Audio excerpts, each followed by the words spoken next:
Hello everyone and welcome to At a Glance. This is your host, the Pixel Pirate, delivering previews of the latest and greatest games from the gamosphere. Today we are looking at a game called ArcheAge. ArcheAge is developed by Trion Worlds as well as XL Games and is an MMO. So let's see what the game is all about. Just before we get into any kind of gameplay, we will have a look at the character creation, which is a very important part of the game, of course. So you can choose four, races, if you like. You got the Nuin elves, the Furan, I guess they are, and Harani. And they're all quite different indeed. So obviously those guys are humans, and you got the elves and sort of cat-like people, complete with tails. And the Harani, which are kind of, I guess, Asian-themed. Now, this game originally started or was created by a South Korean entity and is being localized for English. It is currently in beta for that localization, but the game actually has been out for quite some time. So we'll go with the new one here. We'll go with the... you can of course, choose genders. And then you've got, all your race-specific buffs here that you have. So, for example, with this guy, he has Anua's blessing, favored by the goddesses hereafter. Nuans receive extra benefits from visiting her realm, doubling the time their stats are increased after being resurrected. And warrior architects. Frequent rebellions and civil wars have led the Nuans to become quick builders, reducing construction time for houses and castles. We'll get a little bit into what you can actually do within the game. Now, do keep in mind, this is a brief preview, so we won't be able to get to absolutely everything, or at least I won't be able to show you absolutely everything that you can do in the game, mostly because a lot of it is sort of end-game content. But here we are with the character creation. Of course, you can do all the stuff that you can do in other MMOs. It's got a lot of customization, a lot of hair, for example, and as you can see, it just looks gorgeous. This game is developed in CryEngine 3, so you're going to get a lot of benefits as far as graphics go. We'll probably go with that funky haircut. And of course, I can choose my color as I so desire. There's actually 7 pages of that. So you're starting to get the idea of the customization that you can do in this game. And then, of course, I can do also just a pre-built sort of faces and stuff like that. Alright, so of course you've got the eyes, nose, mouth, head, and everything else, as well as all the details. Very, very, very involved here.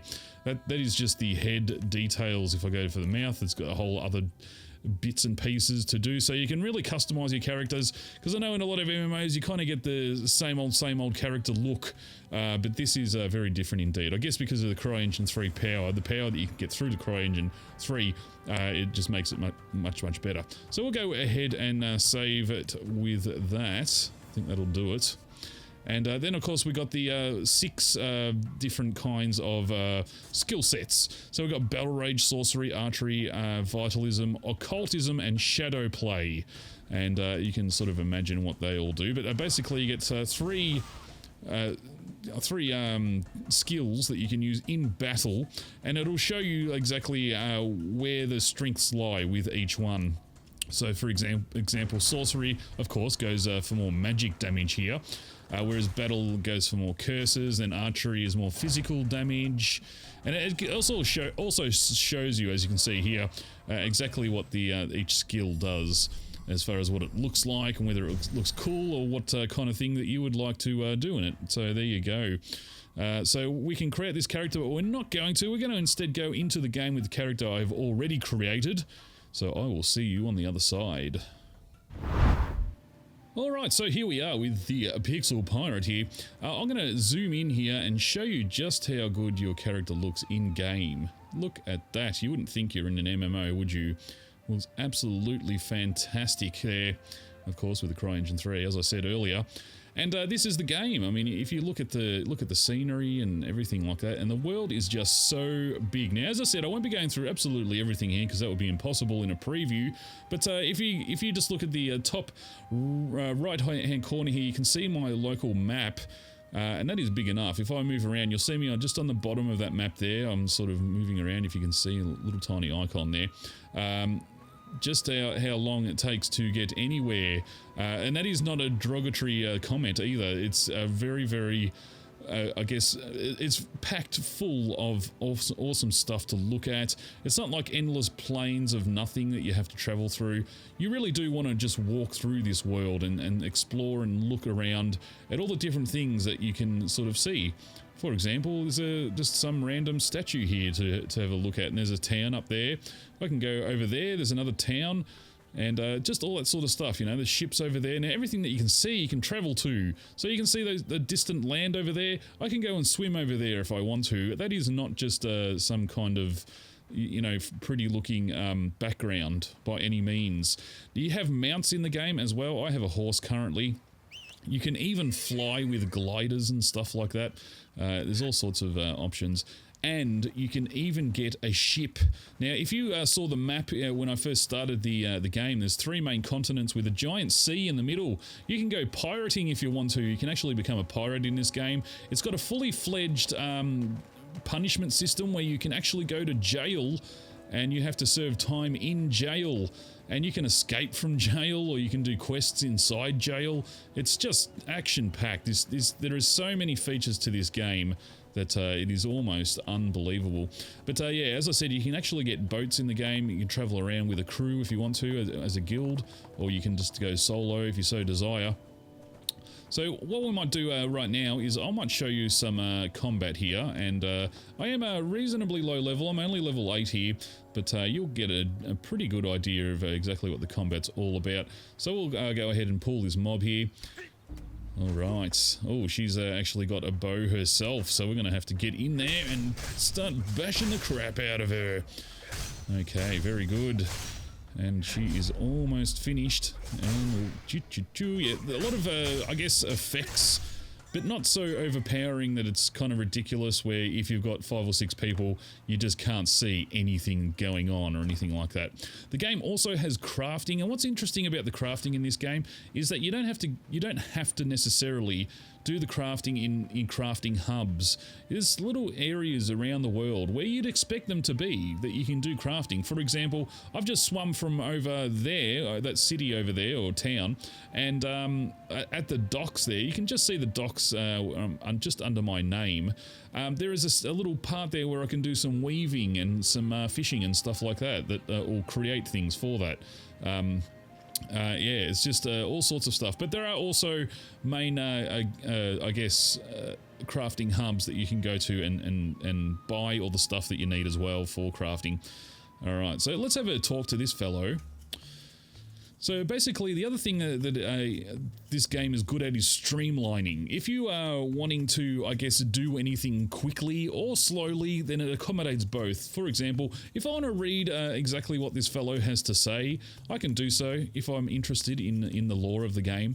Then I can do that, and I can decide to accept that. Or I could have just clicked that accept button up there that I accidentally did accept the thing, but you get what I mean. And it shows you exactly what you're going to get. You don't have to read through the whole story to get to the quest. You can just go, bang, I want the quest. I'm not interested in the story so much. I just want to get on with the mission. Now, you might look below me. On the ground, you can see 2 arrows.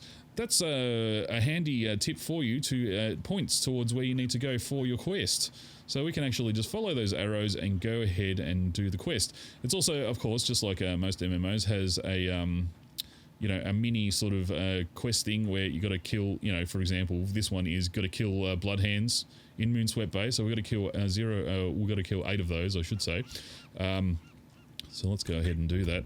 But yeah, it's just handy. Like, I think you can turn those off, the quest markers, or not. And but what it does do is it really just streamlines your gameplay. Like, you're not endlessly looking for where the quest is, and it doesn't sort of point you in the direction so much that you never sort of find things for yourself. Some things it just points you in the direction of a puzzle that you need to go over, or just a general area like the one I'm in to kill people in the area. So it's absolutely fantastic as far as that goes, and yeah, really streamlined. That's the best thing I can say about this game, is that it really streamlines like the gameplay of an MMO. It takes the frustration out of a lot of a lot of the things. I'm just going to go over to the sea here because I just want to show you the amazing water effects in this game. It's absolutely fantastic. Look at that. That is just gorgeous. And you know what? I feel like going for a swim, so I'm going to. I can dive if I want to, which the camera's not... hang on, we need to get deep enough. There we go. This is actually shallow, believe it or not. You can get out into the sea and it's really deep, and you can find stuff. Yeah, so just an absolutely fantastically polished game, and it is currently in beta right now. You can apply for beta access, or you can just buy into the game, which gives you in-game credits and stuff like that. There is an in-game shop, but it doesn't. It's certainly not pay to win by any means. So there you go. That is ArcheAge. Absolutely awesome game. If you have any comments about the game, or you'd like to share your experiences with it, feel free to leave a comment below. Or if you'd like to know more about the game, such as how to do crafting and stuff like that, or get your own boat, then head on over to the Gamepedia wiki linked in the description. This has been your host, the Pixel Pirate. Thanks everybody for watching, and I will see you next time.